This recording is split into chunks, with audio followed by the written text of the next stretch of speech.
এইভাবে একবার বিস্কুট বানিয়ে নিন, দেখবেন বাড়ির লোক আর বাইরের দোকানের বিস্কুট খেতেই চাইছে না। প্রথমে একটু জিরে গরম চাটুতে একটুখানি হাফ ভাজা করে নিয়েছি।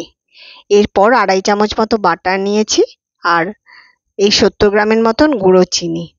খুব ভালো করে মিশিয়ে নিতে হবে। বাটারের রংটা প্রায় সাদা হয়ে আসবে, এরম ভাবে ব্লেন্ড করতে হবে। এরপর শুকনো উপকরণ 1.5 কাপ ময়দা নিয়েছি, ময়দাই তো মেন বিস্কুটের। 1.5 কাপ ময়দা নিয়েছি আর ময়দাটাও চেলে নিতে হবে। আর তার সাথে হাফ কাপ চাল গুঁড়ো, ওটাও একসঙ্গে চেলে মিশিয়ে নিলাম। আর অল্প একটু বেকিং পাউডার, বেকিং সোডা নয়, বেকিং পাউডার ওর সঙ্গে মেলাতে হবে, জাস্ট এইটুকুনি, আর কিচ্ছু লাগবে না।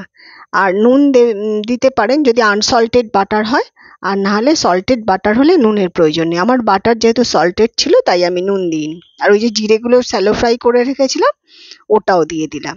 দিয়ে খুব ভালো করে একদিকে ঘুরিয়ে, মানে কাট অ্যান্ড ফোল্ড প্রসেস, তখন আর বেশি ঘাঁটবেন না, এরম ভাবে জাস্ট এইভাবে আস্তে আস্তে ময়দাটাকে মেখে নিন।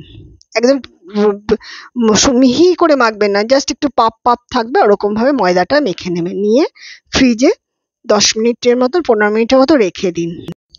10-15 মিনিট ময়দাটাকে রেস্ট করতে দেওয়ার পরে ফ্রিজে রেখে তারপর বার করে বাটার পেপারে আপনি ওটাকে রোল করে নিন মুড়ে। ব্যাস, রোল করে এরপর ছুরি দিয়ে জাস্ট এইভাবে রোল করে নিন। করে নিয়ে এরপরে ছুরি দিয়ে ছোট ছোট করে পিস করে হাতের চাপে বিস্কুটের আকারে গড়ে নিন।